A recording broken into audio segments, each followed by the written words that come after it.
दोस्तों डबल एओ का एग्ज़ाम चाहे अगस्त में हो, सितंबर में हो या अक्टूबर में हो, प्रैक्टिस तो आपको करनी ही पड़ेगी। आप ही खुद सोचिए, प्रैक्टिस करना पड़ेगा कि नहीं करना पड़ेगा। एक एक क्वेश्चन जो है बहुत भारी हो जाता है कट ऑफ के लिए दोस्तों।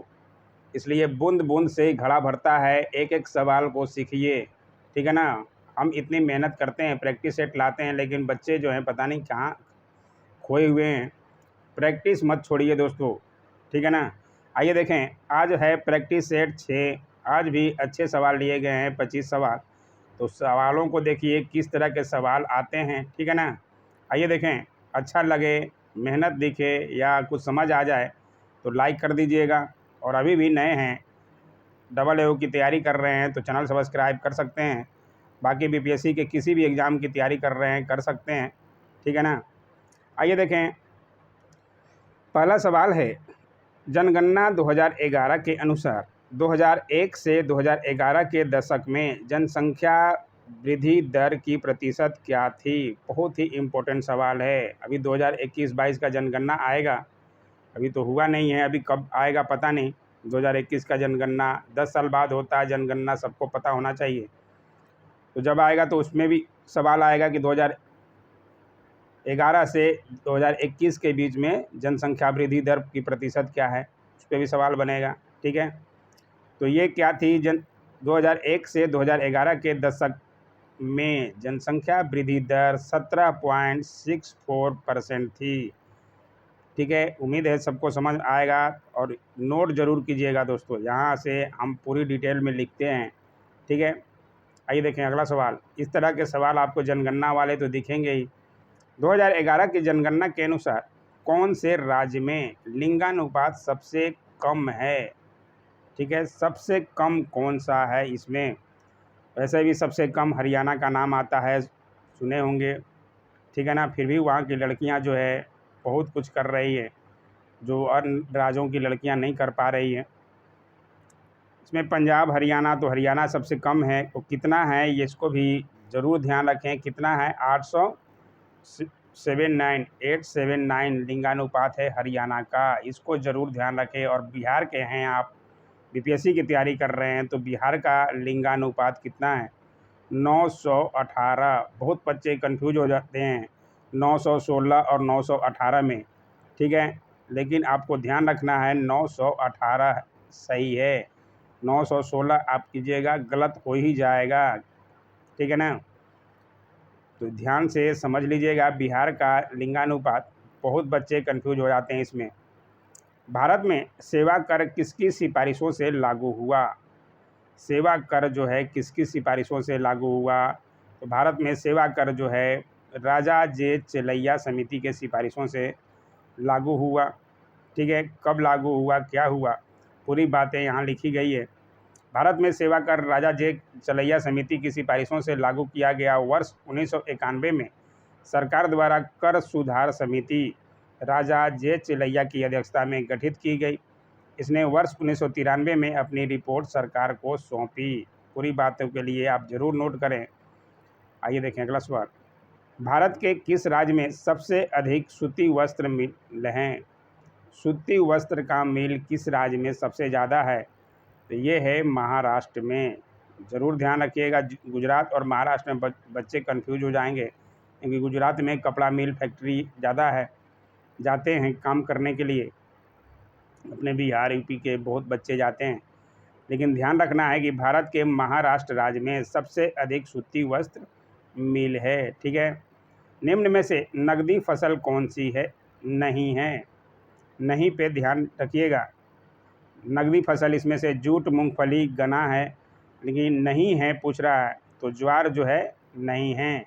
क्यों नहीं है, बाकी बातों के लिए आप ज़रूर यहाँ से ध्यान से स्क्रीनशॉट ले लें, नोट कर लें और समझें कौन कौन सी फसलें जो हैं नकदी फसलें हैं और कौन कौन सी नहीं हैं, ठीक है ना। भारत में पहली पंचवर्षीय योजना का आधार था। पंचवर्षीय योजना पर भी सवाल रहेगा ही आपके एग्ज़ाम में, ठीक है। तो पहली पंचवर्षीय योजना का आधार किसका था, हैरोल्ड डोमर मॉडल, ठीक है। कब लागू किया गया था पंचवर्षीय योजना, जब योजना आयोग की शुरुआत हुई थी, और कब हुई थी, 1951 से, ठीक है। बाकी बातें आप आराम से यहाँ से नोट करके समझते हुए चलिए। काली क्रांति संबंधित है, इस पे भी सवाल रहता है, क्रांति पर भी। और काली क्रांति किससे संबंधित है, इसमें भी बच्चे बहुत कंफ्यूज कर जाएंगे, कोयला उत्पादन पे ज़्यादा मार देंगे जो लोग नहीं पढ़े होंगे। काली क्रांति संबंधित है कच्चा तेल उत्पादन से। ठीक है, उम्मीद है आपको समझ आ रहा होगा, और समझ आ रहा है तो लाइक बटन ज़रूर दबाइएगा। अब बाकी बातों के लिए यहाँ से आराम से स्क्रीनशॉट लीजिए या नोट कीजिए। ठीक है, नोट्स ज़रूर बनाइएगा क्रांतियों पर। इस पर सवाल रहेगा आपको। 2011 की जनगणना सबसे महत्वपूर्ण है, और पंचवर्षीय योजना पर सवाल रहेगा ही, अब क्रांति पर भी। ठीक है, बिहार में 1857 ईस्वी के विद्रोह के प्रारंभ होने के समय पटना का आयुक्त या कमिश्नर कौन था? डिटेल में पढ़े होंगे अगर 1857 की क्रांति बिहार में कब हुई शुरू और कहाँ, इसका कमिश्नर कौन था, तो इस पे भी सवाल बार बार रहता है। ठीक है, पटना में कब शुरू हुआ, पीर अली की अध्यक्षता में, तो इस सारे बातों के लिए आपको पूरा डिटेल लिखा गया है, आप ज़रूर नोट कीजिए। लेकिन इसके कमिश्नर उस समय कौन थे? William Taylor. ठीक है, कब शुरू हुआ था बिहार में, यहाँ से पूरी बातें आपको समझाई गई है। आराम से नोट ज़रूर कीजिएगा, यहाँ से एक नहीं 5 सवाल कम से कम आपको मिल जाएंगे। ठीक है, आइए देखें अगला सवाल। और अभी भी सब्सक्राइब नहीं किए हैं, समझ क्या नहीं आ रहा आपको? ठीक है, देखिए कितने अच्छे से लिखा गया है बिहार के इतिहास के लिए, और यहाँ से सवाल नहीं बनता है, ऐसा हो ही नहीं सकता। ठीक है ना, तो सब्सक्राइब जरूर कर लीजिए अभी भी। ठीक है, वर्ष 1946 के चुनाव में बिहार विधानसभा के 152 स्थानों पर कांग्रेस को कितनी सीटें प्राप्त हुई? ठीक है, ये 1937 का चुनाव और 1946 का चुनाव, इस सारे चुनाव को आपको ध्यान रखना पड़ेगा। ठीक है, तो कब कितने सीटें मिली थी? 98 सीटें। डॉक्टर श्री कृष्ण सिंह उस समय थे मुख्यमंत्री।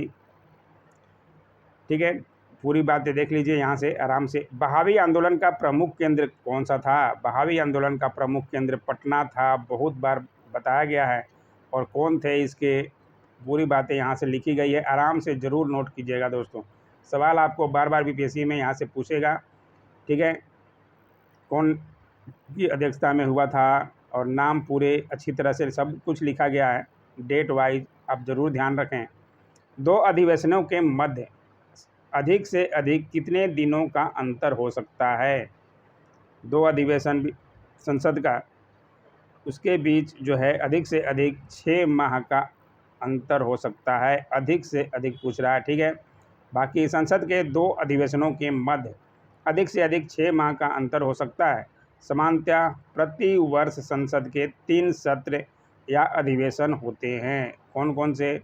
बजट अधिवेशन, वर्षाकालीन अधिवेशन जो अभी चल रहा, तथा शीतकालीन अधिवेशन। राज्यसभा में बजट अधिवेशन को 2 अधिवेशनों में विभाजित कर दिया जाता है। ठीक है, आइए देखें अगला सवाल। भारतीय संसद के दोनों सदनों की संयुक्त बैठक की अध्यक्षता कौन करता है? बताइए, कितना इम्पोर्टेंट सवाल है। इसमें भी बच्चे जो पढ़े नहीं होंगे, संयुक्त अधिवेशन तो बुलाते हैं राष्ट्रपति, सबको पढ़े भी होंगे शायद 9th-10th में, लेकिन अध्यक्षता कौन करते हैं, तो ये सवाल रहता है। और अध्यक्षता करते हैं लोकसभा के अध्यक्ष। अभी लोकसभा के अध्यक्ष कौन हैं? ओम बिरला जी, जिनका अभी 3 साल हो गया पूरा। ठीक है, तो ये ऐसे पूरी बातें संविधान के 108 में, अनुच्छेद 108 में हैं। ठीक है, राष्ट्रपति जो है संसद के संयुक्त अधिवेशन को बुलाते हैं, और जिनकी अध्यक्षता लोकसभा के अध्यक्ष द्वारा की जाती है। कोई विधेयक धन विधेयक है या नहीं, इसका निर्णय लोकसभा अध्यक्ष करता है। ये भी बहुत ही इम्पोर्टेंट लाइन है, इसको भी ज़रूर से ज़रूर ध्यान रखिए। ठीक है, और अभी भी सब्सक्राइब नहीं किए हैं कर लीजिए। तेज़ बोलने वाले हम नहीं, आराम से बोलते हैं दोस्तों, ताकि आपको समझ में आ जाए। तेज़ बोल के निकल जाएं कि आधा क्या बोला और आधा क्या नहीं, हम वो टीचर नहीं हैं। ठीक है, भारत में संघीय वित्त संबंध रखता है। संघीय वित्त किससे संबंध रखता है? इसमें से संघीय वित्त राज्य और केंद्र के बीच के वित्त से संबंध रखता है, रुपए पैसे का लेन देन से संघीय वित्त संबंध रखता है। ठीक है, तो ध्यान रखिएगा इसको भी। भारत के संविधान में मौलिक कर्तव्यों को कब जोड़ा गया? कब जोड़ा गया था भारतीय संविधान में मौलिक कर्तव्यों को 42वें संविधान संशोधन में। कब हुआ था? 1976 में। ठीक है, उम्मीद है आपको समझ आ रहा होगा और यहाँ से आंसर आप सही लगाएंगे। और पूरी बातें के लिए किसके? सरदार स्वर्ण सिंह समिति की अनुशंसा पर संविधान के 42वें संशोधन 1976 ईस्वी के द्वारा मौलिक कर्तव्य को संविधान में जोड़ा गया। और इसे कहाँ से लिया गया है? इसे रूस के संविधान से लिया गया है। ठीक है, उम्मीद है समझ आ रहा होगा। तो लाइक, शेयर, कमेंट, सब्सक्राइब जरूर कीजिएगा दोस्तों। पंचायती राज का प्रधान लक्ष्य है, पंचायती राज पे भी सवाल रहता ही है। ठीक है, तो उसका लक्ष्य क्या है? ग्राम वासियों के बीच प्रतिद्वंदिता को बढ़ाना? नहीं। चुनाव लड़ने के लिए ग्रामवासियों को प्रशिक्षण देना? नहीं। ग्रामवासियों में शक्ति का विकेंद्रीकरण? हाँ, उसके शक्ति को बढ़ाना। वैमनस्य बढ़ाना? नहीं। इसमें से आपका आंसर हो जाएगा ग्रामवासियों में शक्ति का विकेंद्रीकरण पंचायती राज का प्रधान लक्ष्य है। ठीक है, उम्मीद है यह भी समझ आ गया होगा। आइए देखिए अगला सवाल। निम्नलिखित में से किसकी नियुक्ति भारत के राष्ट्रपति द्वारा नहीं की जाती है? नहीं है, क्योंकि इसमें से राजदूत को नियुक्ति राष्ट्रपति करते हैं, प्रधानमंत्री की भी नियुक्ति राष्ट्रपति करते हैं, महान न्यायवादी अटॉर्नी जनरल की नियुक्ति भी राष्ट्रपति ही करते हैं, लेकिन उपराष्ट्रपति की नियुक्ति राष्ट्रपति नहीं करते हैं। इसे संसद के दोनों सदनों द्वारा किया जाता है। ठीक है, तो उम्मीद है इसे भी आप ज़रूर से ज़रूर ध्यान रखेंगे। और ये संविधान के अनुच्छेद 63 के अनुसार है कि भारत का एक उपराष्ट्रपति होगा। ठीक है, और अनुच्छेद 66(1) के अनुसार उपराष्ट्रपति का निर्वाचन संसद के दोनों सदनों के सभी सदस्यों से मिलकर गठित होने वाले निर्वाचन मंडल द्वारा किया जाएगा। ठीक है, यूएनडीपी की मानव विकास रिपोर्ट में भारत को किस श्रेणी में रखा गया है? यूएनडीपी की मानव विकास रिपोर्ट आई है, उसमें भारत को मध्य मानव विकास श्रेणी में रखा गया है। ठीक है, 4 श्रेणियों में डिवाइड किया जाता है, जिसमें भारत को मध्यम मानव विकास श्रेणी में रखा गया है। ठीक है, बाकी बातों के लिए आप आराम से यहाँ से पढ़ सकते हैं, नोट कर सकते हैं। निम्न में से कौन सी मात्रात्मक उधार नियंत्रण की तकनीक नहीं है? कौन सी मात्रात्मक उधार नियंत्रण की तकनीक इसमें से नहीं है? तो बचत जमा खाते पर ब्याज दर में वृद्धि। ठीक है, ये जो है मात्रात्मक उधार नियंत्रण की तकनीक नहीं है। उम्मीद है आप जरूर नोट करेंगे। भारत के किस राज्य में क्षेत्रीय ग्रामीण बैंक अभी स्थापित नहीं किए गए हैं? 1975 में स्थापित हुआ था क्षेत्रीय ग्रामीण बैंक, जो अभी तक सिर्फ सिक्किम और गोवा में स्थापित नहीं हुए हैं, बाकी सभी राज्यों में स्थापित कर दिया गया है। ठीक है, बाकी बातों के लिए आप आराम से यहाँ से नोट कर सकते हैं। आजकल सर्वाधिक प्रचलित एवं सुरक्षित शक्कर का विकल्प है? बहुत अच्छा सवाल है। इस तरह के सवाल एग्जाम पढ़ाते ही नहीं है टीचर लोग, और एग्जाम में पूछ दिया जाता है।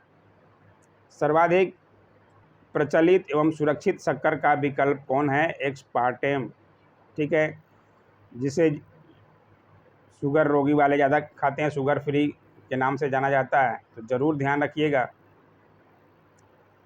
थैलेसेमिया एक आनुवांशिक रोग है जो कि प्रभावित करता है रक्त को, फेफड़े को, हृदय को, वृक्क को।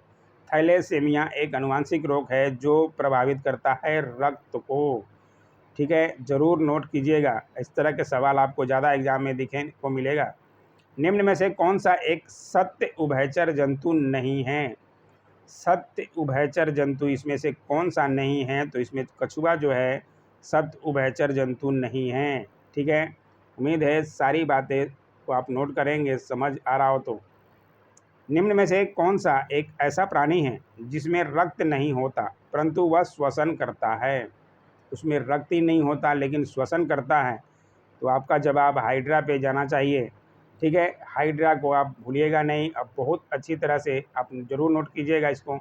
ठीक है, पक्षी अपने नाइट्रोजन युक्त बेकार पदार्थों को किस रूप में उत्सर्जित करते हैं? सबसे पहले तो ये जानिए कि बेकार पदार्थों को, ठीक है, को जो उत्सर्जित करते हैं उसको नाइट्रोजन युक्त होते हैं। ठीक है, और उसमें क्या मिला होता है? देखिए, नाइट्रोजन युक्त बेकार पदार्थों को किस रूप में उत्सर्जित करते हैं? तो यूरिक अम्ल के रूप में।